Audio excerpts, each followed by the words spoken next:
It is the final day of group stage play here at the Blizzard Arena. We're in Group D. We just saw a convincing victory from the team from Korea, reigning champions from Blizzcon last year, Ballistix, over Team Expert. They advanced to our winners match to face SPT, first seed out of China. One of these two teams will be going to BlizzCon. Let's head over to James and the crew at the desk to get their thoughts.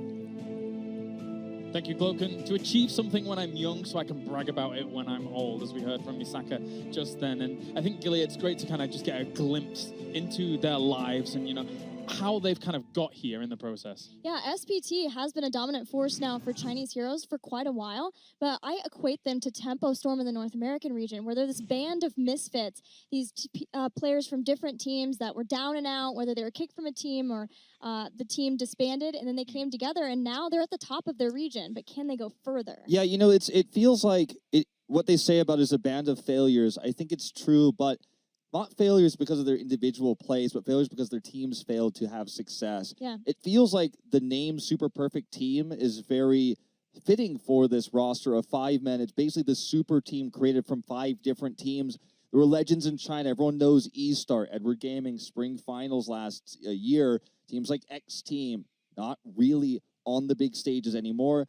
This roster looks to be the best Chinese team, but I do think they will struggle now against Ballistix. Let's check in with the brackets, see exactly how things have gone down thus far, as well as what's to come here for Group D. 2-0-2-0 as our 2 teams fall to the lower bracket and 2 teams advance on. Later on, we're going to have Soul Torturers going up against Team Expert, but next up, it is SPT going up against Ballistix. And guys, Jay, how what you watched from Ballistix there was actually just such sturdiness that was very tough to crack. Completely methodical. Everything about what they do is with purpose, and that's something that studying this team coming in last year, obviously a few different members, but the core values of this team have not changed at all. They prefer to play the more macro style. They're not afraid to take a team fight because they can't avoid it against MVP Black, right? Yeah. But in their region, this is what they do, and it's so decisive. Everything that they do is with purpose, and that's the one thing that you can see whenever they're rotating. It's going to do something, not just one step, but 2, 3, 4 steps beyond that. They have a definitive plan, no matter what battleground, no matter what the composition, they always know what they're trying to do. Gilly, how did you see that series? You were host, so you didn't really get to do well. So I want to hear your opinion. Okay, well, I would love to give it. I think what was especially telling for Ballistix is not that they were that dominant on Dragonshire. Dragonshire suits the Korean meta very well. We know that Korean teams have had a lot of practice and experience and learned from MVP Black, who's the best on it. But to be that dominant on a place where the European meta is traditionally stronger and has been for a long time, Tomb of the Spider Queen, I felt that was telling of how strong Ballistix is. And frankly, I don't know if we're even going to see a team take a game off of them. I think they're going to be able to make it through just like MVP Black did. Yeah, I think that also Expert took the wrong approach to that series. I don't think they understood Ballistix strengths as a Korean team. I think they looked at them as a Korean team almost generically rather than looking at Ballistix strengths specifically. Yeah. That Li Ming ban on Dragonshire, very telling of that, because on Dragonshire, Ballistix, otherwise known as L5, would never have picked Li Ming. Always need a strong soul laner there. That was the Dahaka go-to, perhaps the Malthael. So, yeah, I think that Ballistix, they took Expert a little bit by surprise. Looking at Super Perfect Team, though, I feel like they had some lucky moments. Their run through Soul Torturers wasn't easy. I think that's why, as you say, we have to kind of look at this as like it's potentially that 2-0 coming through. Ballistix looks to be on a higher level right now. Well, let's focus on Ballistix, our first team coming into this next best of 3. And this best of 3 determines who moves on to BlizzCon. So Ballistix as a whole, they are our current defending BlizzCon champions, and they're looking very mighty in this group. Yeah, I mean, Noble S is gone, right? He's now coaching MVP Black. The holes filled here by SDE for Nacho Jin, and of course for Hooligan for Noble S. I feel like they're starting to slowly live up to the legends. They're starting to live up to a legend. Speaking of legends, SC is a living legend in our game. And Gilly was talking about Nick on the other side for Expert, statistically one of the strongest players out there. But also when you look at the Korean region, 2 names come to mind for ranged assassins. That's Reset and SC. Kills per game. There's nobody better in the entire world than those 2 players. It doesn't just stop at Heroes of the Storm when it comes to SC, Gilly. Oh no, he has been in a couple of different games. Yeah. What did he do in StarCraft? The legendary series He was against a Terran. ST. Yeah, Terran player. Very, very strong. He's a very storied player. He's been around since realistically like 2010 in esports, so 7 years. And he's the only player on this roster that's been in all 3 BlizzCons since 2015. DK, aka TNL, then Ballistix last year, and now in 2017, Ballistix again. Yeah, that's what I wanted to mention, is that you originally had the TNL, the Team DK roster, and SC has been around since then, which is a long time, and he's been through these different roster swaps now, but still this constant person who is there representing Korea at the highest level in Heroes of the Storm. Yeah, very few people that have been to every single BlizzCon since the start of Heroes of the Storm, unless you discount the very first one, which was Invitation, of course. Let's take a look at SPT on the other side of things, as we do have them staring down the face of what we can consider the hardest challenge in this group, I feel. SPT, it's important to remember, has sort of evolved beyond what we see as Chinese meta in Heroes of the Storm. In fact, both of these teams, Ballistix and SPT, are teams known for their rotations, their objective-based play in their respective regions. So we could be seeing a lot slower of games, a lot more calculation in the rotations, because SPT has not only been evolving to that style, despite everybody else being more of the team fight focus still, but even from that, teaching some of the other teams, we've started to see their presence on both how CE was playing and even BTG. And that's the thing that they said in their videos, that they feel in their region they can control the pace of a game. Yes. And if you ever wanted to test your mettle to see if you could control the pace of a game, Ballistix is the team that you could go against to do that. We actually saw some very good rotations, Caldor and I did, on the Towers of Doom. We saw the rotations kind of disrupting the pace, getting into their rhythm, as they said, with trying to get into the rhythm with the sub that they have, trying to make sure that they can control that and play the way that they want to play. And this is going to be one hell of a test here. Yeah, I think the reason why Ballistix had such a great time on those 2 maps against Team Expert was the control of wave clear. They had Dahaka in the top lane, had Rhaegar rotating up there to force the rotations up from Curson on the Brightwing, on Dragonshire, and we had the double DPS wave clear on Tomb. So controlling the soul lane, controlling the wave clear could be one way to try to stop this team. All right, let's check in with the cheers to see how things are going out in the HGC universe over in the land of Twitch chat, as we have 26 million cheers, 650,521. We need our deadly Chaos Lizard, because I think I have about 50 plus mounts. I don't have enough. I still need more. That's how it works. You need the deadly Calaris Lizard now. The deadly Calaris Ginger Chaos Lizard. I don't even believe you. I think you have at least 100. I have a lot.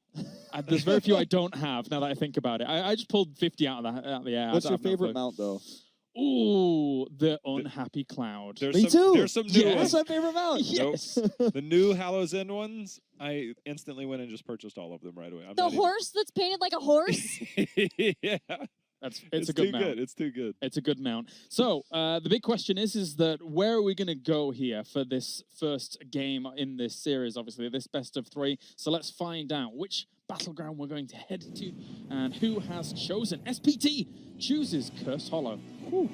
Really hoping that at some point we're going to see Dragonshire between these 2 teams. Obviously, we saw Dragonshire and how good Ballistix were on it in the last series versus Expert, but that is also SPT's best battleground. They put a lot of thought into who they're going to put inside the Dragon Knight, how they even take team fights with the Dragon Knight, but I'm also excited to see Cursed Hollow between the 2. Yeah, Cursed Hollow is always a Korean favorite. You think about Ballistix, aka L5, being more focused on Dragonshire. People say sometimes they're inferior to Black on the map, but it's been a go-to map for them for forever. It's a map they took us to against Expert in Game 2. So I think going into Cursed here, I like this map for Super Perfect Team because it's not directly 100% related to rotational play and the wave clear we talked about earlier. All right, time to get into it. This best of 3 determines who gets #1 seed out of this group and makes it to BlizzCon. Jay, how? Curious to see here for Ballistix how high we might see Tyrael. And it could go either way on either team, whether it comes in as a ban. I think it's going to be a high priority on this battleground in particular, as we see the Abathur instantly being taken away. No funny business here. Ballistix wants none of it. Tyrael is a question for me for Ballistix, since they have been picking it a lot high before bans, but Kharazim, I'm also wondering where that will be. Pretty fast first few bans and picks with the Abathur and Tassadar response ban, and then a pickup of Genji, which means we're going to get SCSC's Genji, aren't we? Looks like it. There was no involvement of Genji whatsoever in the series versus Soul Torturers, so this is a complete change up here. I don't think it's related to SPT more than SC does want to play the hero. It's a hero you can do a lot with, doesn't have to necessarily be the solo DPS carry. But one of the things Genji's do well on this map, and we even see in Korea, the Shuriken Mastery build here often, is poking, controlling objectives to buy time for the rotational play. The solo lane, the split pushing, these kinds of things is what Ballistix loves to do on this map more than boss timings, camp timings like MVP Black does. So I like this Genji pick. It's flexible, and they can move around this now in terms of controlling those objectives. SPT doesn't play a lot of Cursed Hollow since the Chinese regional is more about, or Chinese HGC is all best of 2 format. All of the teams have more heavy emphasis on just a few maps. They're going to get to Haka. That is a standard pick for Soap and a really good one for him. He was hitting a lot of drags, although had trouble with some isolations versus Soul Torturers, but it felt like they were kind of still warming up. I liked Muradin for Misaka in the previous series as well. Very sustainable build going into healing at 16, so being able to kind of live so long, win the longer fight through self-sustain was really working for them. And again, you deny this pick from Hooligan. He made big waves against Expert with that control. And as you're going back to, we're going to see this Tyrael here, great for boss control. Great boss control, great all around post 16. We know what Holy Ground does in the choke points here on Cursed Hollow. But Brightwing, the pickup, we talked about Karazim. That's been high priority for them as of late. They end up going Brightwing. It might not be the only support that plays in here, so we'll see if that does end up on the back end of the draft. But definitely the Tyrael, dive in with the Genji there. Make sure you get the Sanctification down, because as it stands, Dahaka Muradin, very safe, but they both have a decent amount of crowd control between them. So if a Genji comes in there, get that extra protection, get in there with a Brightwing. There's a lot that you can do with this early composition of Ballistix. Yeah, by the end of the part, Ballistix had been shifting away somewhat from double support on this battleground and playing more hyper-aggressive compositions with things like Tyrael, Sonya, Genji, Karazima altogether than a Falstad to pace out the fights. Yeah. So we may be seeing more of that kind of play for them, being able to just have a really strong presence, dive in on whatever SPT wants as that hyper carry that Xinqiao plays. I think you're really onto something here. I think the Rhaegar ban that might come through here is a bit of a trap. Okay, Illidan ban coming through. We know how good Zhonga is on Illidan and how we can use that as a global hero. I don't think that's the angle that Ballistix is looking towards here, though, to look for like a DPS top lane, go double support here. So I thought they might ban the Rhaegar, thinking, okay, they're just going to try to hyper carry this Genji, use Rhaegar. So many Koreans use Rhaegar on this map to control the camps and the wave clear and things like that. But going to the Illidan ban here, I think Ballistix still has the opportunity to pick up that Falstad to have this double global. We talk about Brightwing bombs all the time here, too, with Genji. I really like what Ballistix has set up. This is China. That's true. Okay. Yep. One of the Illidan, one of the best counters towards a very macro-heavy hero known as Zagara.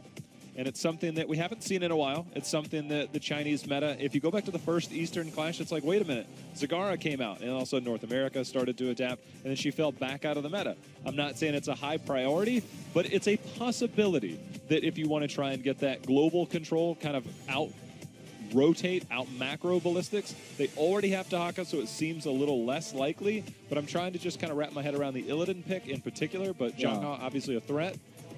It feels like it goes back to Ballistix playstyle in Blizzcon last year, not so much their playstyle in HGC Korea, because in the league in Korea, we don't see Illidan play all too much anymore, especially in Phase 2. But Zhangha was famous for being one of the first players actually going into Blizzcon and into Gold Club World Championship at the end of the year to use the hunt on even maps like Warhead Junction. So feels like some respect given to Zhangha here, but not necessarily for this draft the best man. Now, I'm a little concerned because with the Greymane ban, my worry for SPT was that they would not be adapting more to playing Greymane, but then Xinqiao did play it versus ST and played it very well. But with that gone, I think SPT are going to head back into having him play Vala. He also plays some Tracer with Tastar, but in their banning TAS, I'm still expecting Vala here, and they're going to pair that with Ariel. And there's a lot of ways to still be able to dive on a Vala in what Ballistix is going for so far. I think that the last pick here for SPT can easily be the Uther.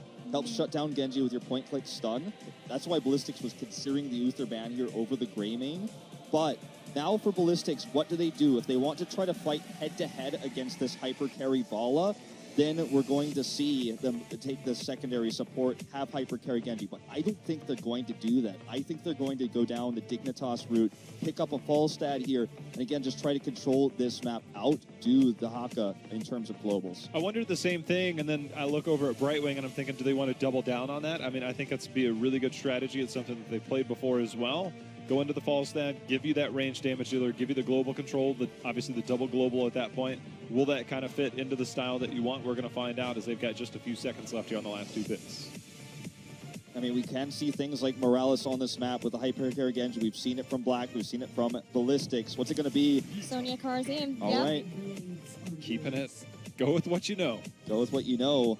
So that still does give the flexibility of a couple of different support options for the team, but we know Karazim can just as easily be somebody who dives along and is able to give the damage to the team. So Genji, sir, he's still quote-unquote the hypercarry range DPS, but both your solo laner and your secondary support are DPS oriented. They're not DPS in terms of like just being straight up an assassin, but they do a lot of damage, so it supplements Genji in that way. When I was talking about would the Brightwing be that supplemental global that you were talking about in the Falstad role, and this is an identical draft. You just swap out Falstad for Brightwing, you fall into the double support meta. You've got the global still, which they love globals on big battlegrounds. It's something that they're known for on Cursed Hollow Sky Temple, to always have that global priority.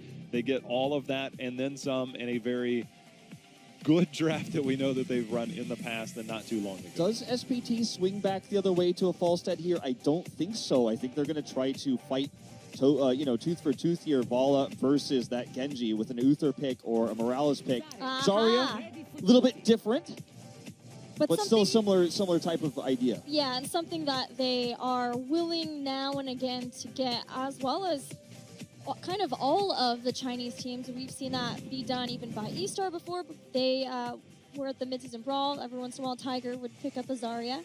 But we've got Zarya to help out the Vala there. Yeah, give some shields. Potential for push as well. Like, strong potential for push if they really want it down the line. But looking at how this couples up, obviously Sonya has been on our minds a lot when it comes to this tournament. How do you think she's just going to fare in this game? I think she's great in the hands of Ballistix, no? I think they will destroy the top lane. Zarya isn't going to be able to help, per se, and this comp doesn't have much in terms of ganking. I think Misaka's playstyle on the Muradin is not to try to punish a pushed lane from a Sonya, whereas in Korea, you see a Muradin in a game with Sonya like this. When Sonya pushes, the Muradin rotates up, signs with the support. They'll have a global to gank with that because Dahaka is the global, so I think he's really going to struggle there, and I think that's kind of going to be the early game dominant factor for Ballistix. I will say this feels a little bit like North America, a little bit like Team Liquid from Europe, things like that, is that you just kind of keep Muradin middle. He can rotate to the 3-man if needed. Dahaka goes wherever. They keep the 3-man of Ariel, Vala, Zarya, and they just try and push that. And I look on the other side, I'm thinking, like, the anti-siege potential is not really there. Karazim, Tyrael, Brightwing, Genji don't exactly scare me when I see the threat. Obviously, if they try and dive the back line and fight, that's a different story, but that's, again, why you have Dahaka. He can always brush Stalker down, turn that 3-on-3, 3-on-4 into a 4-on-4. Yeah, Ballistix, though, is often one that is totally fine with just trading out on structures, on early push, especially on Cursed Hollow, to make sure that they can just keep up with that. They are good at assessing whether they need to stop that push or just try to push as hard as they can and then keep someone safe who will be safe there. And on the topic of Jungha Sonya, so far he is unbeatable in part 2 with it. Fair play. Let's see if we can continue that trend. You can vote over on Twitter as well with the hashtags. Make sure to hashtag HGC as well as @Heroes Esports as we almost are ready for our next match here. Remember, this best of 3 determines who's going to get first place seed going out of Group D into BlizzCon as our commentator team is ready. So let's head over to them to find out who is going to be victorious. Ballistix and SPT in the winter finals here. Skimmy, did you think this would be the matchup we would have? I mean, we saw what happened earlier today between SPT and the Soul Torturers. It was a well-fought game, which could have gone back and forth, but this one I think is going to be a little bit more lopsided in favor of Ballistix. Well, I'm excited to see what will be occurring, because I agree. I expected Expert to put up more of a fight against Ballistix, but the question is Ballistix that good, or was Expert having a bad game? And now we get to find out what that answer is going to be, as we have a composition without the double support. We have a Zarya instead. We do indeed. It's all about looking after that. Vala, as we jump into Cursed Hollow. Game number 1 between these two teams in that best of 3. This decides who goes to BlizzCon, all importantly for that number 1 seed. A lot on the line here, especially for the Chinese team here as the last representative from that region. Exactly. There is no Chinese representation going to Anaheim as of yet. SPT will be the last chance for that to happen. So let's go ahead and move on into it. Here on the left side in the blue, we're going to have Zhonghua playing Sonya, SC on Genji, Swoy playing Brightwing, SDE playing Karazim, and one of my favorite tank players, Hooligan on Tyrael. A A lot of Western fans after his shout-out when they took the Eastern Clash. But on the right-hand side, this is none other than Super Perfect Team, led by Misaka on Mirrodin, Sa on Oriole, Soap on Dahaka, Melody C on the Zaya, Xin Xiao on the Vala. Already, we have Zarya building into the grenade build, and while it can make sense, obviously you want to be able to have that poke available to you and of course apply some damage to a back line when you're sitting near your Vala. Some do have to question, would you rather go for Feel the Heat, which is something that requires you to stand forward and hold your ground. So with the Mirrodin and Dahaka, it's possible. However, Melody C showing that their indication here is to build everything into the Vala. When you have someone like Xin Zhao playing, not a bad strategy. I mean, much the same as SCSC is used to when he plays their hero. They are looking to try and put those resources there and say, if you get the ball rolling, the kills will come on in and we can go for this trade, which is happening right now. Towers in the top lane being assaulted. The response from Ballistix right now is let's do the same in that middle lane. That they are, working on the middle. Dahaka pushing the bottom side. Zero can hold that lane, but won't be able to control it. Dahaka should, throughout time, override him with his ability to push forward, so some help will have to head down there. And Sonya is already on her way. Meanwhile, on the top, here is a strength of a Ariel Vala plus Zarya composition. They shred through lanes here as they deal with the minion wave, deal with the turrets, breaking down the walls, and already applying some damage to the fort.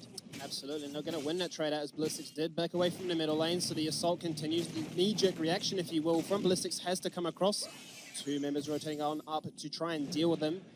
But SPT have the game sense to realize that something is awry. They can't see them on the map right now. Going to start to scout things out with those grenades, and rightfully so. Yeah, smart play there by SPT. The moment two members disappear from the battleground, they go ahead and play a bit safe. Even on the bottom, Dahaka did the same with Soap here coming on the back. And until they actually scouted that Genji with a grenade, he was not overstepping any bounds. Finally, with SPT, seeing that Genji has walked away from the bushes, they step forward, but this may cause some trouble here as Ballistix is looking for a fight. Yeah, they still have not revealed. SCSC now going to lead that charge as SDE gets amongst it as well, looking for that first blood in. 2 minutes is the call as the polymorph is there, and Sa falls to the floor.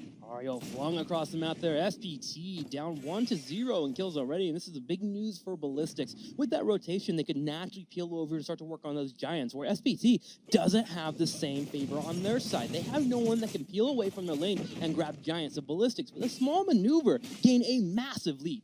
That's what we were discussing during that draft there, Trick. We were thinking that Zarya pick was going to be the Rhaegar to patch that weakness, allow them to go for this 2-minute giant camp, which is now being acquired by Ballistix, in part between both SDE and SCSC. And it's going to spawn in that top-hand side as well. So if they do get a favorable trade, they get the tribute as well, they can look to siege up and try and even out the assault that happened just before. Yeah, SPT lucks out here too. Had the tribute spawn on the bottom side, Ballistix could feint and engage on that bottom right and test and look for those mercenaries. But with the spawn in the top right corner, they have to play a little bit more safe and work towards the tribute. They'll go ahead and grab it now, and then we get into a spot where our teams will have lanes pushing out. Now, Sonya on the bottom is doing work against Dahaka, requiring Zarya to come down and help out. They should do respond. They completely sacrificed this top one by going for the bottom. There's going to be the poly in.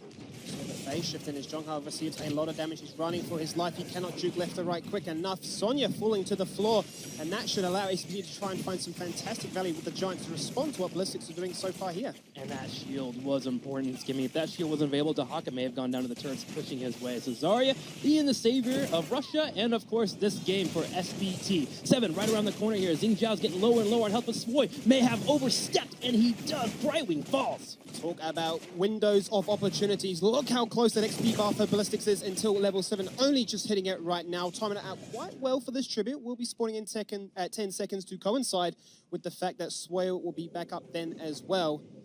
But that's what SPT need to try and do. And you can see it's a bit of a game of, I suppose, calculated chess with people going for the top lane assault, the bottom lane assault, trying to always abuse any chance they can get. SPT is really reading the map pretty well right now.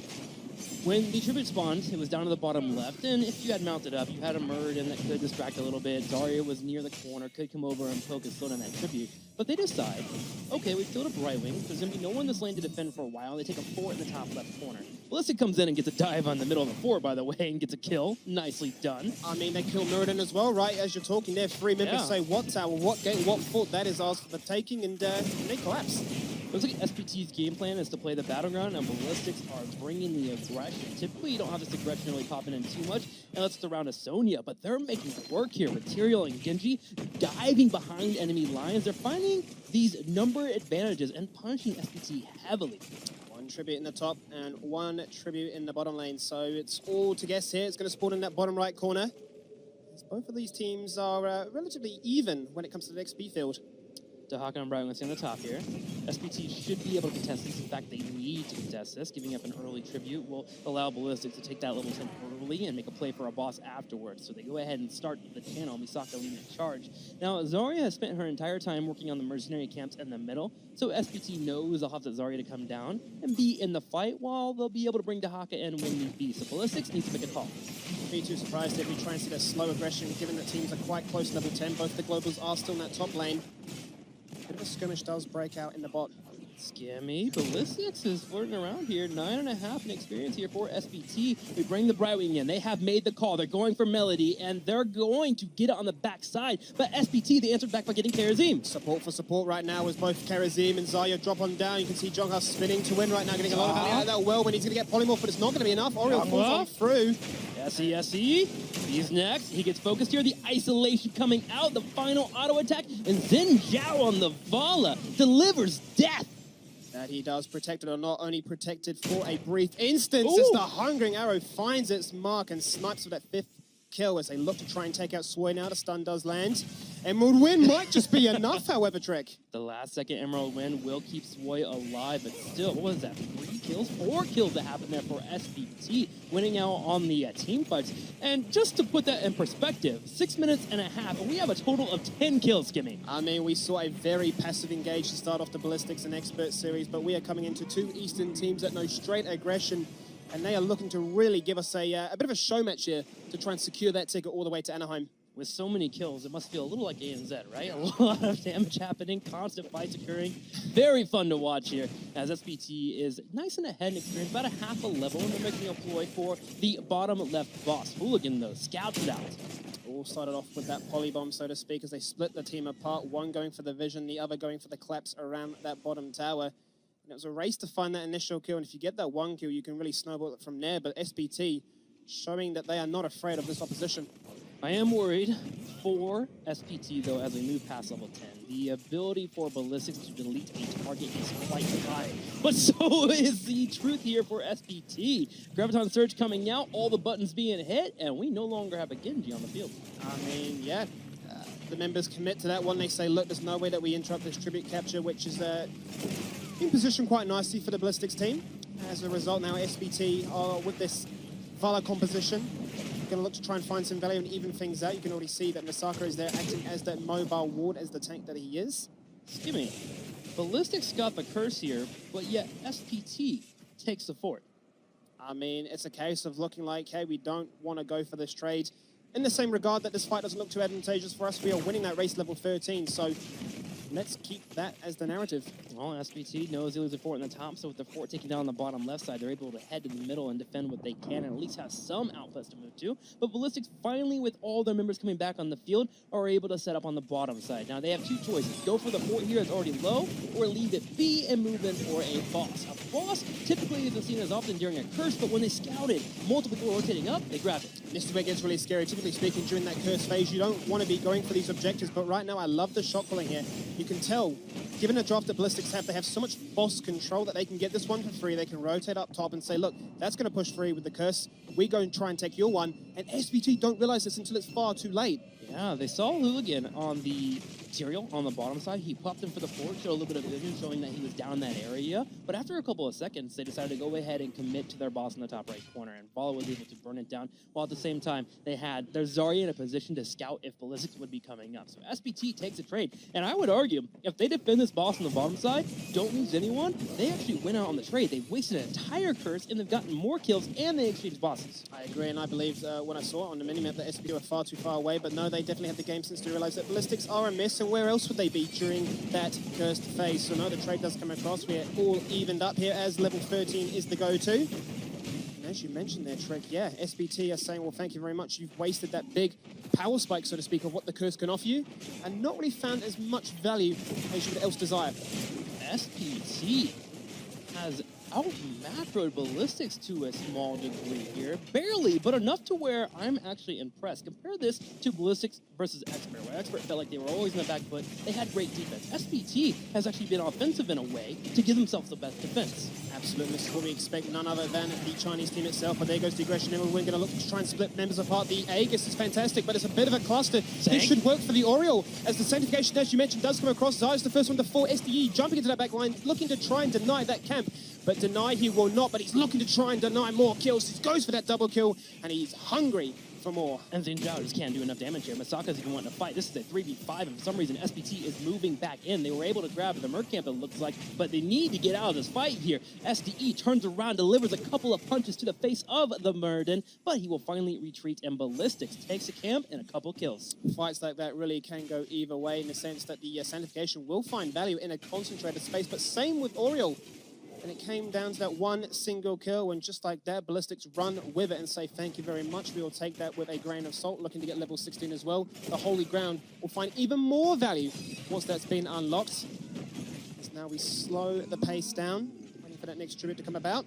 So I'm still curious about this level 1 pickup on the grenade talent, because at level 7, Zarya did pick up the talent Explosive Barrier, which means that whenever she is focused down, it's going to explode and apply some damage, which is going to happen because Genji or Sonya or even Karazin will most likely be near her, so she's wanting to get some additional damage out. But why not just go for Feel the Heat if you know you're going to be focused, and no matter where you stand, you're going to take a beating. I think SPT could have maybe put the Zarya build a little bit more synergistic, but nonetheless here, 15 and 15 for our team's Ballistic is working towards level 16 with Brightwing in the bottom. Sadly, no minions are near her, so she's going to have to play a little bit on the slower side to get that. As much as we've seen an interesting meta evolve as this tournament has progressed on through, we've seen a bit of a diversity when it's come to the builds, as the regions show us what they personally think is the response and the answer to appropriately do what they need to in these matchups. That all-important level 16 now is unlocked. A big power spike for a lot of these members on the side of Ballistix.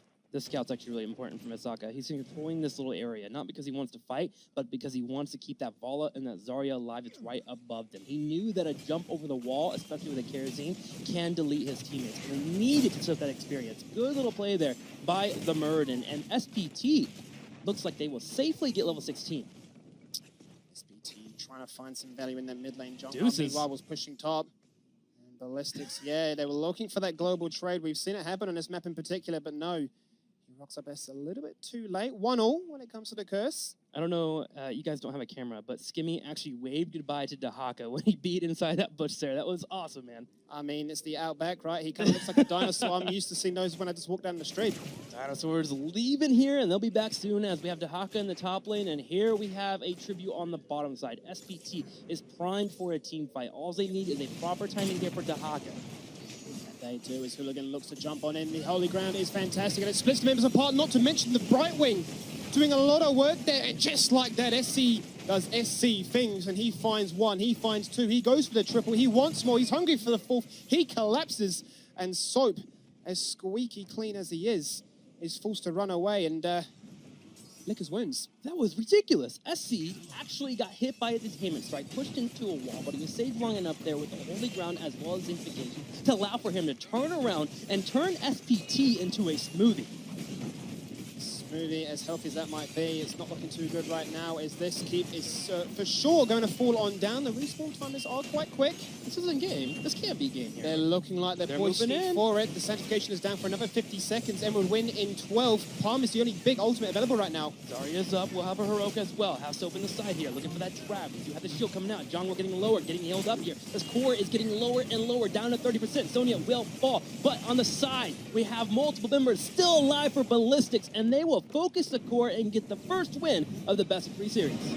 They commit to it. They don't know anything about passive there, right there, Drake. They go for the kill on towards the core. Obviously, they do have the Tyrael passive, which would have kicked in and added another portion of damage towards that core, but such a close game, all exploding after one decisive team fight. And Gilly, we shouted out how strong Sonya can be here on Jongwoo, and Jongwoo had the most heroic damage here at 26,000 as he shredded every target he hopped onto.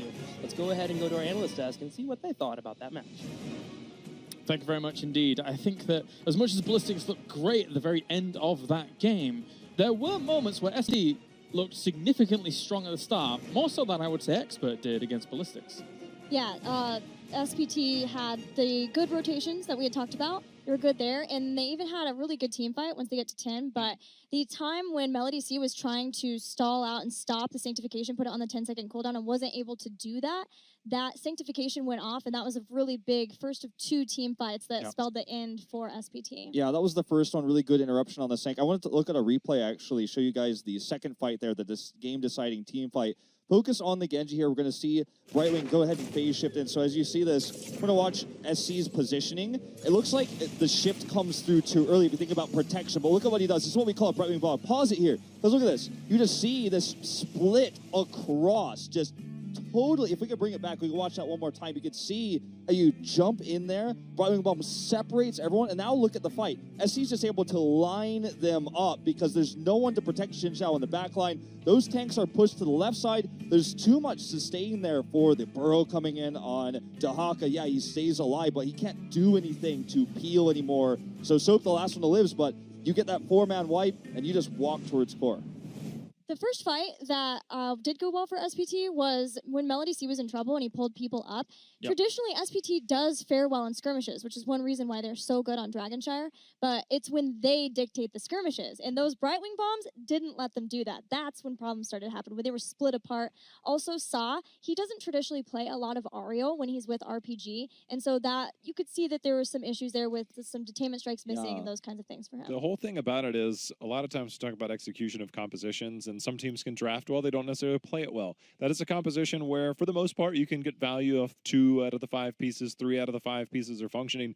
But if all 5 pieces of that machine are functioning, it looks incredible. And the last few team fights in particular, the Sanctifications, the Brightwing bombs, everything about it makes that team look good. That's why they're kind of at the top of their game. Yeah, I think SPT had some good moments, but the minute that thing starts working, it's a very tough thing to stop. Well, of course, we're going to go to Game 2 in just a moment's time here for the 2017 HGC Finals. So let's hear a word from our sponsors before we head on. The 2017 Heroes Global Championship Finals are brought to you in part by Republic of Gamers, Intel, T-Mobile, and NVIDIA. Ballistix leads 1-0 at the moment as we're going into game number 2. And overall, SPT here, they did show signs of hope. They did show signs of life against the Ballistix that looked very, very dominant and very, very powerful against a team like Expert. But it goes to show how just across the entirety of the world, all of these regions, especially a region like China, has really kind of stepped up their game, being able to hold their own against Ballistix as they did. Yeah, SPT is at the top of China. They have been disseminating more of the meta or the macro style play to the other teams. It's just a matter of trying to get to the level that E-Star was. And they have talked about that before to us, where they feel like all of the top tier Chinese players left the scene, and so they're trying to fill that hole and that gap, and it takes time for them to get back to the level of where E-Star was, where they were the only team that could really challenge MVP Block at their height last year. Yeah, I mean, when you look at, we talk about the Noble S leaving a huge gap for Hooligan to follow, but I feel like in terms of the Chinese scene, Xing Shen has left a gap, and Xin Zhao is trying to fit into that slot as well in terms of DPS. It's like you see these Chinese legends, these Korean legends, and this is the new generation trying to be those DPS stars. Let's find out where we're going to be going for game number 2 here as we find out the next battleground. And it will be Sky Temple by Ballistix. That's got to be a bit of a scary one.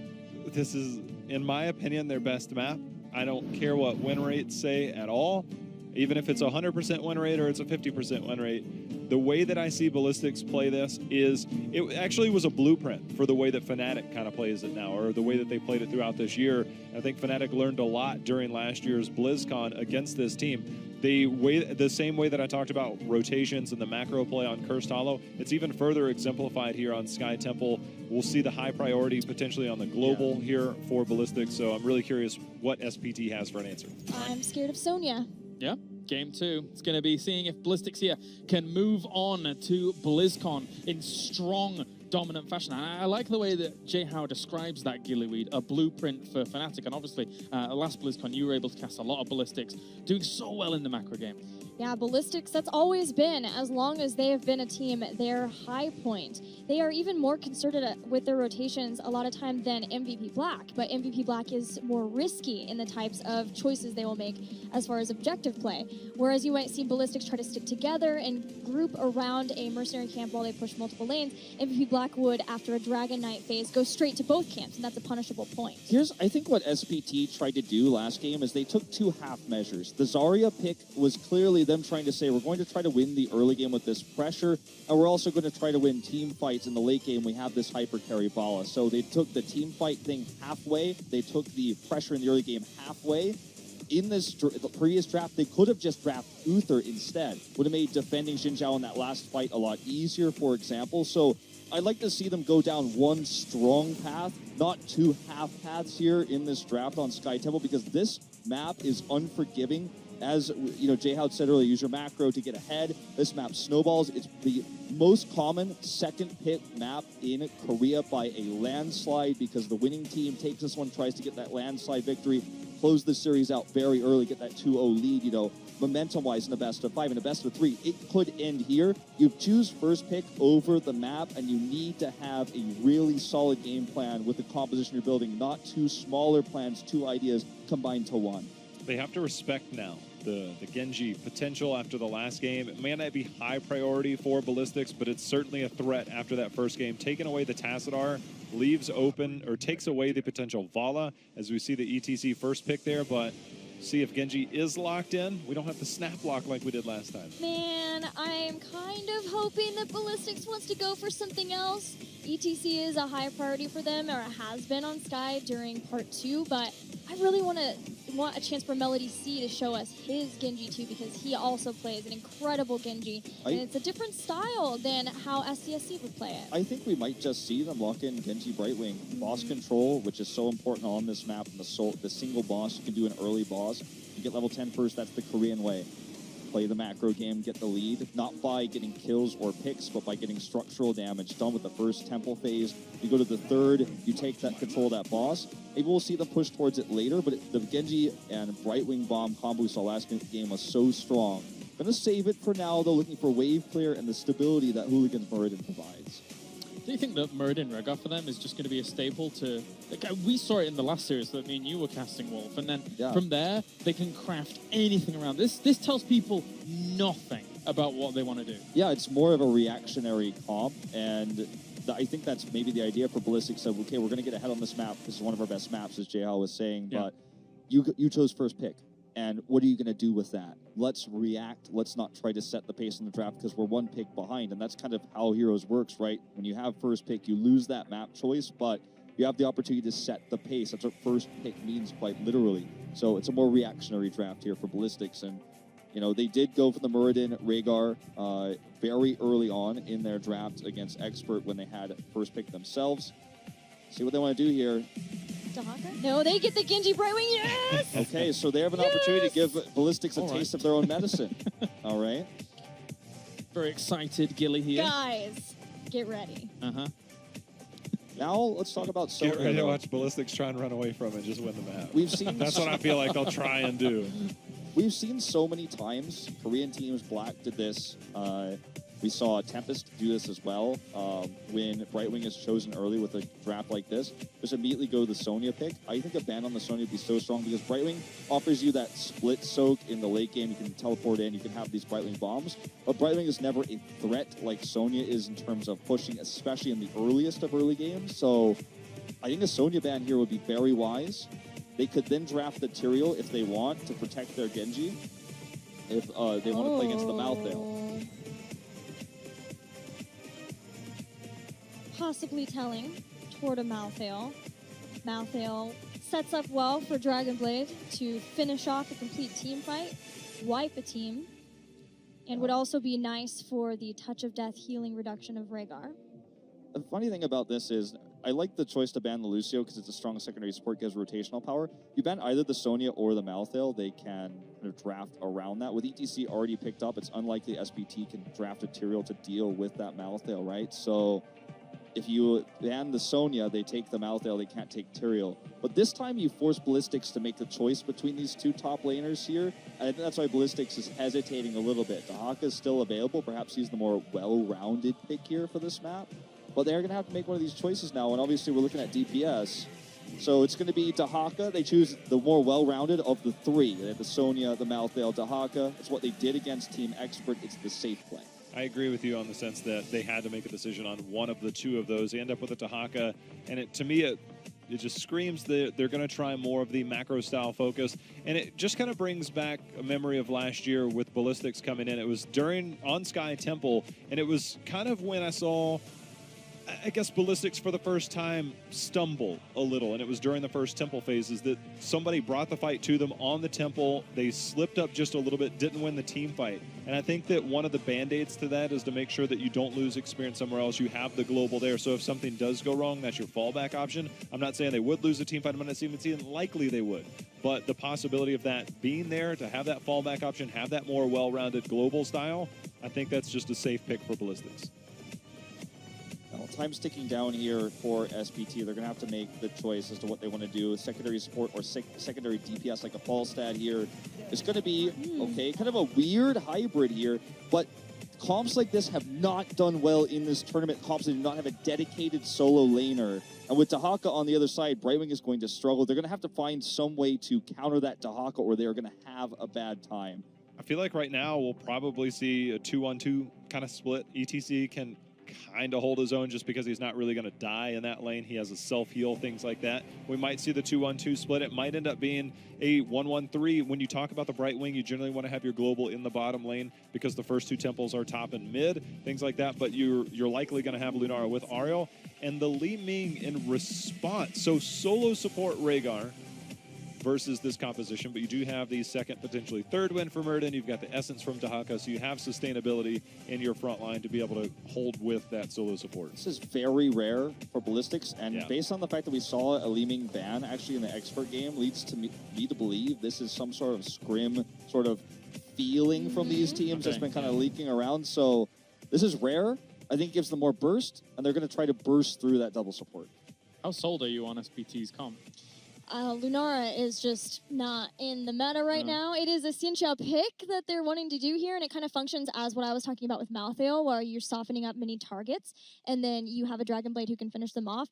But Lunara is fairly vulnerable, especially to a Greymane. I'm expecting a Leaping Strike to try to have a good positioning or better positioning, especially with the possibility of Dahaka flanks too. I 100% agree. Lunara is going to be a liability, I think, potentially till level 13. You might even see, you know, going into the advantage there, the unfair advantage, getting that. But I imagine greater spell shield with Li Ming on the other side, potentially Greymane coming in. So it will be potentially a very delicate balance between the Genji, how hard do we want to dive, when can we dive, and is it going to be the Leaping Strike and then level 13 make it a little bit easier? Yeah, I think if we had an Uther here and not an Ariel, I'd be very sold on the Lunara pick. You have that extra protection against the burst, but they couldn't have known that they were going to pick a Li Ming at the end there necessarily. So I think even if you Aegis the Lunara, she's going to die right afterwards. There's no way to be like, okay, we Aegis'd her, and then what? She dies afterwards anyways, I think, in most situations. So I think it's going to be a tough time.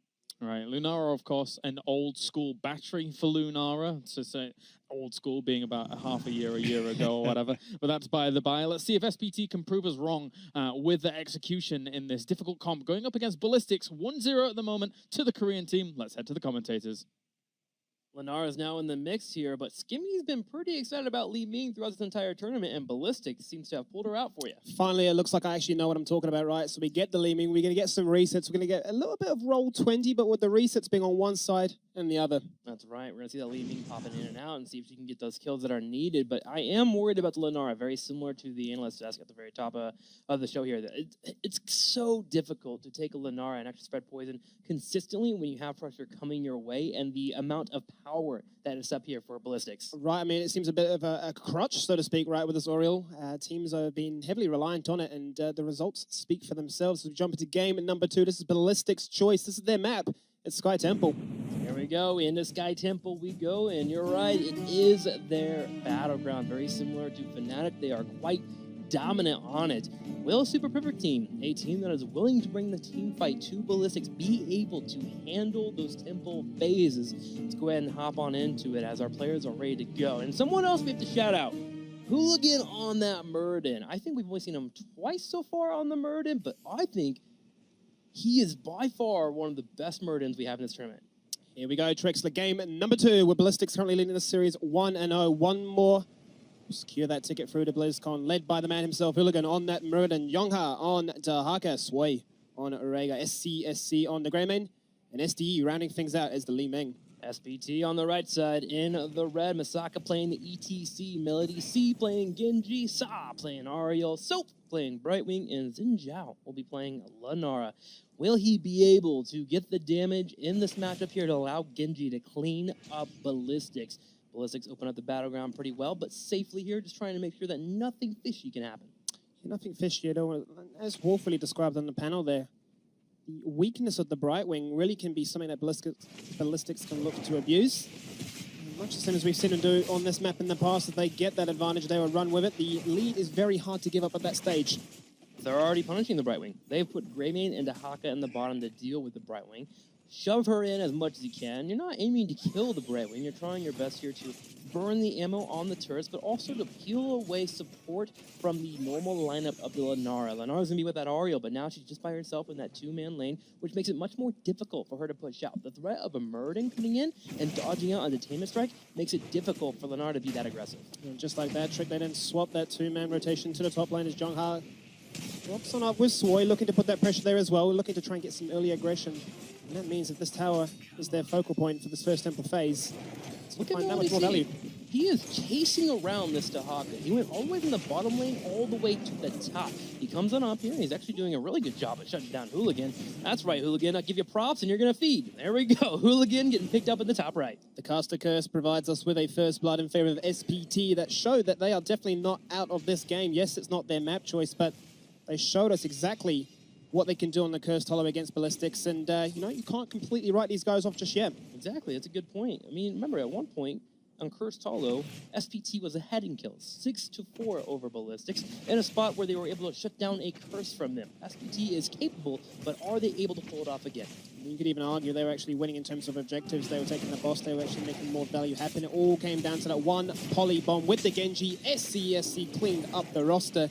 But now Melody C says we will not let you have that. This time we are going to be the ones in control. It comes down to our execution and flair. Take note of ETC on the top right here for SPT, controlling this right choke, making sure no flanking come up towards the Ariel and Lenara. SPT is very content with keeping Brightwing in the bottom. They know they have that mismatch that will not occur for them if Dahaka were to be down there. So they're taking the advantage, trying to get something to come their way. Ballistix puts Greymane in the bottom, but as long as ETC anchors and makes sure that SPT can't be caught off guard, they'll at least go for a 1-for-1 trade and come out with an experience lead because they got one wave over their opponent.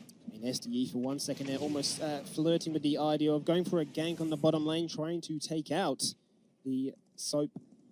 As he does decide to back away. He was pretty pushed up, but does not get caught out. And as a result, Ballistix say thank you very much. There was no pressure from SPT as you put a lot of resources into the top lane. A late rotation means we take your Giants. Yep. Now our sights are set on that second temple phase. That's a great point there, Skimmy. I mean, I'm loving the way that Ballistix and SPT is playing this map here. Anywhere that Lenara is, they're trying to draw attention away from that area and taking advantage somewhere else. And that was via that Giants that you're mentioning on the right side. Being able to control the bottom Giants makes it much easier for you to control the impending night camp that will be coming later. Hang on, Rhaegar's in trouble. Swoy dodges out on the Detainment Strike and gets away. Had that connected, could have been a dead Rhaegar. Very different story if Sa had positioned that one correctly, and they would have definitely got that kill. Wouldn't be the biggest punishment at this stage, given that we are still a bit of time away from that temple phase, but definitely those are the small opportunities that are presented to you on a plate, and you need to make sure you're eating those. Hooligan, gosh, tank play right now in this match has been quite passive, but very powerful in terms of control. Hooligan on the right side here is making sure that Lenara and Ariel can't rotate up to the middle to help out with grabbing that night camp on the top side, delaying that night grab, which makes it harder for Brightwing to push on that top lane and move in for a perk. Ballistix, in terms of actual movement, has been a little bit quicker than SPT besides from the temple phase, and it's really starting to pay off. Proactive versus reactive, we talk about it a lot between these teams, and given this is your sort of home ground, so to speak, this is going to work in their favor. SDE is called out of position, Detainment Strike or not, the poison damage is there. And Xinjiao will go for that second kill of the game. 2 kills for SPT. Ballistix with 0. They grab their night camp on the top left corner, want to start getting that pushed in before that second temple. There it is. And usually around this time in the map, you're starting to see a slight lead for a team. But because of that kills from SPT, they are actually outweighing the rotations that are coming in from Ballistix, and we now are on even footing in experience, which means that race to 10 is even more important. Race to 10 is definitely the name of this one as the temple phase does activate. Now we start to wonder how both teams play around with those globals. The global is always an interesting thing to analyze and, of course, watch out for. Brightwing is forced to stay in the top lane. But look at this. Ballistix has put 2 in the top.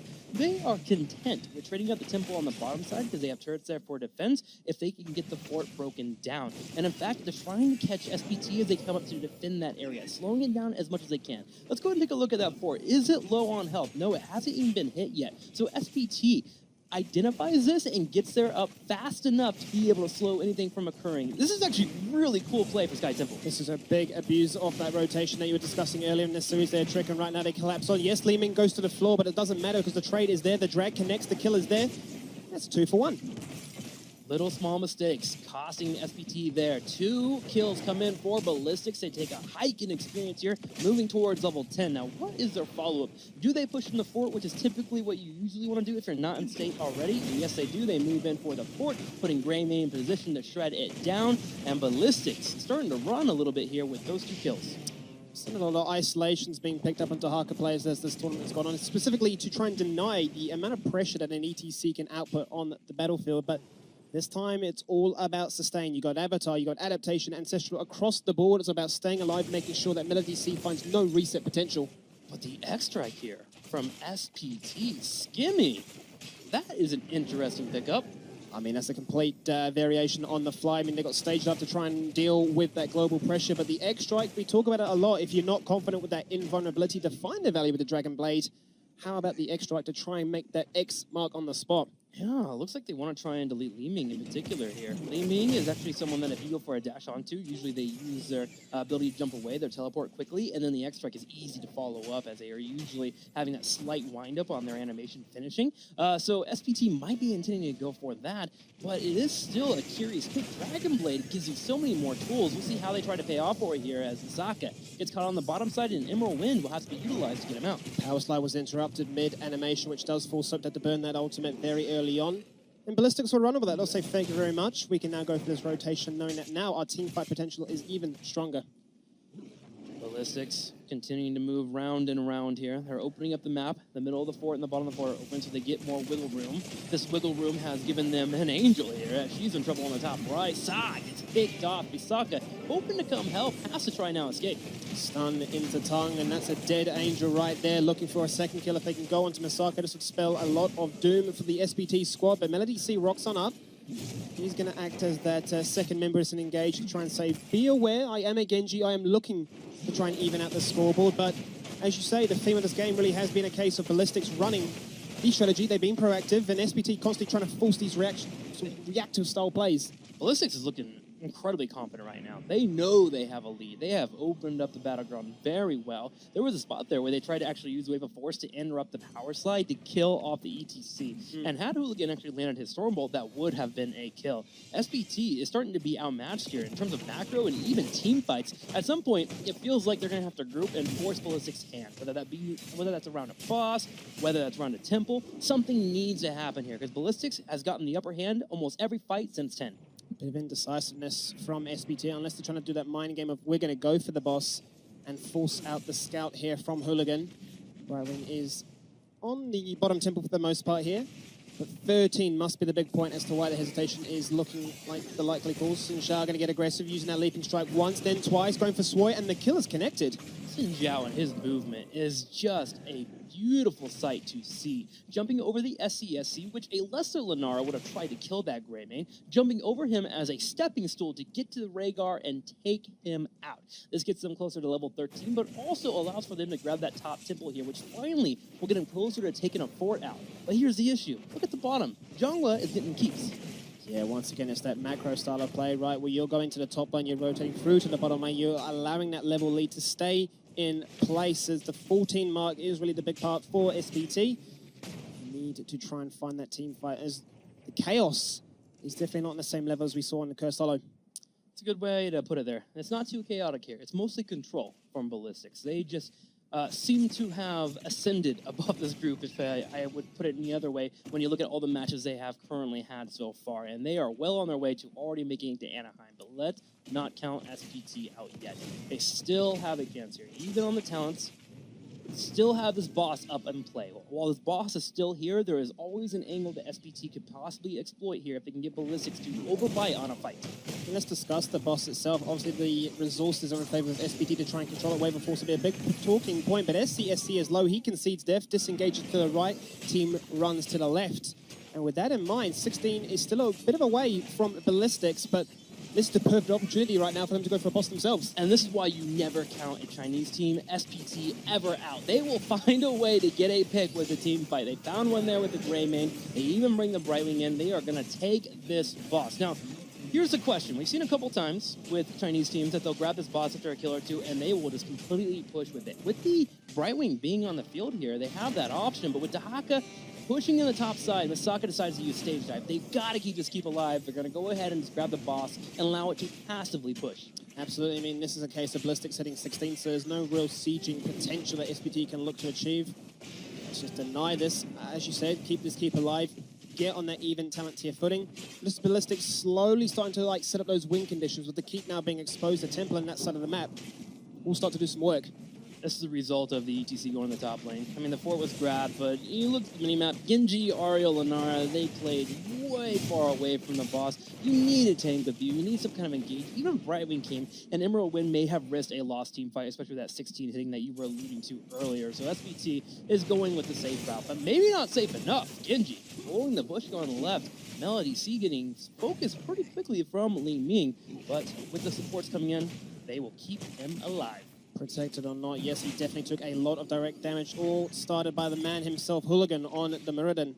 Such a strong hero, really a big stand-up competitor after this patch has gone live, as two temples do now become active. SPT fully committing as a 5-man roster to this middle one. They need to commit, and they're trying to force a fight. They know they do not have the upper hand here. They know Ballistix is content with controlling the bottom of Temple. It's hitting keeps here. They can afford to give up the fort. They trade up as they continue to trade out these 1v1 on the temples. SPT is dancing around, trying to spread that poison, but this was the issue with Lanara. Can they find a spot to get the team weak enough for Genji to move in? Absolutely. When you talk about the Malfield being a threat here, trying to pad those members down, get them in kill range, allowing Melody C to then try and execute. But I mean, as you say, that Jongha in the bottom lane, he's doing work. This sort of indecisiveness, this sort of dance, if you will, has really cost SPT now as the keeper's fallen down. Those final shots are now going to be working on the middle lane, so if Ballistix can get a desirable fight, they can go for the core in the end. They could. They can move in for the core, take it out. They have a Greymane, they have Li Ming, both helpful for moving in for core pushes, especially if you take out the Lanara. Now, I was kind of worried / interested whether or not Ballistix would try to fight here in the middle and take the few remaining shots, but they have decided against it. They lost out on their fort, they left Dahaka in the bottom, he's rotating the top lane here, and they're just keeping the map blue and pushing forward. In all honesty, they don't have to do much more until level 20 because there's no boss up for 2 minutes and a half. You usually see around 2 minutes and a half here. They might be around 19 and a quarter and 19 and a half, which gives them the ability to dance around and wait for the 20. Ballistix is playing safe, but very well. They have orchestrated this game beautifully. Once again, it's just always forcing SPT's hand to say, what are you guys gonna do? How are you gonna choose to try and respond to this one? In this case here, SPT not even able to utilize those global threats that they have in the Brightwing as well as the ETC. And if you register their movement on this mini-map, you can just tell the sort of, not the scaredness, but just the sort of, we need to force something or we are gonna just lose this game. Well, they might be trying to force something here. As Hooligan is spotted, he's grabbed, and you were talking about chaos earlier, and I think I'm starting to lean with you here. SPT might need to go for that chaotic play. I mean, they have to right now. Jongha's going to start working on that top keep, and I mean, Ballistix can just do this dance all day long, passive baits, and say, we don't want to fight, but now we do, and we want to try and stop you from going with that back. Jongha will have enough information to allow him to run away. The ETC stage dive coming across, not going to find too much value, if anything, deleting the minion wave. I mean, that one store ball that was hit there by Hooligan actually bought Ballistix 9 seconds. Oh no, this is not good, Skimmy. That is it in a nutshell right there. Once again, it's like one team is playing chess, the other is playing checkers. One falls down to the floor, Melody C is lucky to get alive. SDSD is looking for some more kills, and pop! There goes Masika being taken out. There's two have fallen here. So hoping to retreat, will use the Emerald Win with the Tainment Strike coming out. Should have enough time bot here. No, just kidding. Hooligan, he hops on in. All the defensive cooldowns are now being burnt, Trek, and this is looking like the beginning of the end. 3 members of SPT down, looking for that 4th kill. Melody T jumping to the left. The X-Strike will come across. It looks flashy. It's not that good, however. 5 members of Ballistix, they're on the core now, looking for level 20, looking for that security, going to Blizzcon. Going to Blizzcon, Ballistix will be doing so here as they come in, even picking the Archon at level 20 as they focus down the core, and we will have our second Korean team going to Blizzcon in Anaheim next week, and Ballistix, man, they are looking dominant. I mean, it's all in the execution for me. You can just see them consistently out-rotating their opposition. This is their map, and that is the perfect illustration as to why. Movement was wonderful there from Ballistix, constantly putting their opponents in spots where they had to at least contest, but playfully playing with them, it felt like, actually. Just kind of baiting them into scenarios where there was no way for STP to get the upper hand. And that Li Ming, man, she came in and surprised you as you were winning. Absolutely, and it's always a nice look to have a hero come across, which for a long time was the go-to. Yeah. And as a result of this, very much protected by the way meta. She has fallen out of grace, but she puts in a solid day's work today, and that's what gets Ballistix the win. Well, back over to Polaris as Ballistix makes it to BlizzCon. That's right, indeed. Congratulations to them for making it to BlizzCon, as Tim just mentioned. But overall, SPT, I still feel like they put up a good fight going into this series, and it was especially great to actually see that Genji build, of all things, come into action. Yeah, so that was a little wild of a build that I've seen yet from Melody C. He does occasionally play Extract, but this kind of single target blow up with the Shingen and the Dragon Claw. Yeah. We did see it work once, but it was definitely wild from him. But that, and then the Ariel play still from Sai, I would say Tetra told me it wasn't his strongest. It definitely seems to be that, so I'm hoping going forward we'll get something that's a little more comfortable for SPT and they can revolve around that. Similarly to Dignitas, I think Ballistix has taken this macro approach to the meta, but they execute instantly in moments for punish. I want to watch the replay of that last Aegis, of that last fight. All right, so ETC stage dives, they instantly go in for the punish. SD misses this orb, but you could see, look at this, Jha reacts, Xin Zhao gets hooked, and we talked about this in the draft. Aegis is just not clean enough to save anybody against his burst. Goodbye. I mean, no one's died that fast before, and you know, the second ETC stage dives up, look at the minimap. He's coming back down, but it's too late, and they just punish these moves. Then, you know, he tries to come over here, stop the rotation over. Again, punish play coming through, the burst damage, and this team had such a large amount of it, and Aegis can give you that 1 second of relief, but it's not going to save you in the end. You have the stage dive come through, Ballistix punishes, and I feel like you could say it's more of an aggressive team fighting kill focused macro than Dignitas. Dignitas looking for cores, looking for core pressure. This is looking for kills to end the game. My biggest takeaway from that is that I talked about how they're always decisive in what they do. The minute the stage dive went out, they instantly rotated somewhere else. It's like when you think that you have an advantage. The Dahaka forced that out. I think it was a little bit late. SB didn't get what they wanted. But there was never a time. This is when I watch Ballistix. It almost feels like they're always in control. Yeah, you got to pick or two, but it still feels like they're in control, and they capitalize on every single moment that you have. And that's something that separates Ballistix from a lot of teams, and it's the reason why they're going to BlizzCon. I am always impressed when watching this team. Well, of course, time to head over to the stage for an interview as Ballistix does advance on to the round of 8. Thank you so much, Kylaris. That's right. I am back in the interview circle here with none other than captain of Ballistix, SCSC. SCSC, first off, congratulations on a spot at BlizzCon. I know you and your team must be relieved about that. And I've got to ask you, how is your confidence level right now after that dominant performance in the group? 먼저 우승 축하드립니다. 그리고 방금 전 경기에서 압도적으로 우승하셨는데요. 이제 이번 경기에서 어떤 식으로 대학교 생각하고 계시나요? 일단 상대방이 한타는 그래도 좀 할 줄 안다고 생각해서 그냥 운영으로 좀 찍어 누르면 안전하게 이길 수 있을 것 같아서 그냥 운영으로 이겼어요. They believe that the opponent team was very good at team fights, so they transitioned over to micro fights, and I think that work paid off very well, and that's why they won.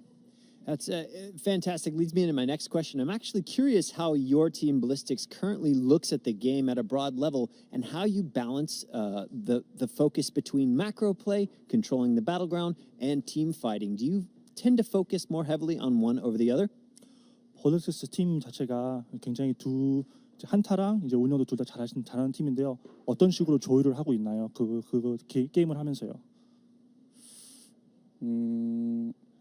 저희는 뭐 딱히 조율하는 건 없고 그냥 잘하는 팀이면 둘 다 신경 쓰고 좀 운영이 안 되는 팀이다 싶으면은 운영만 생각해서 픽을 좀 많이 하는 것 같아요.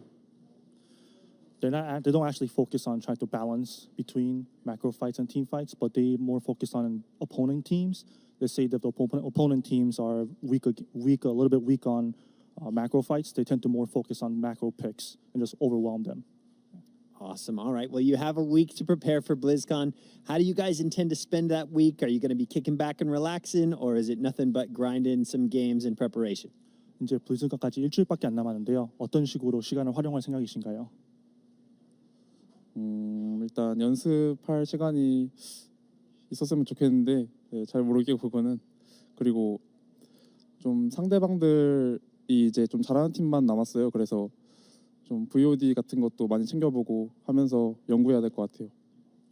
There's not that much time for practice, so they'll more focus on watching VODs of opponent players because all the good teams are left over. So they're trying to strategically find out what their weak points are. Sounds like a solid strategy. Good luck on your preparations to you and your team. We'll see you on the BlizzCon stage.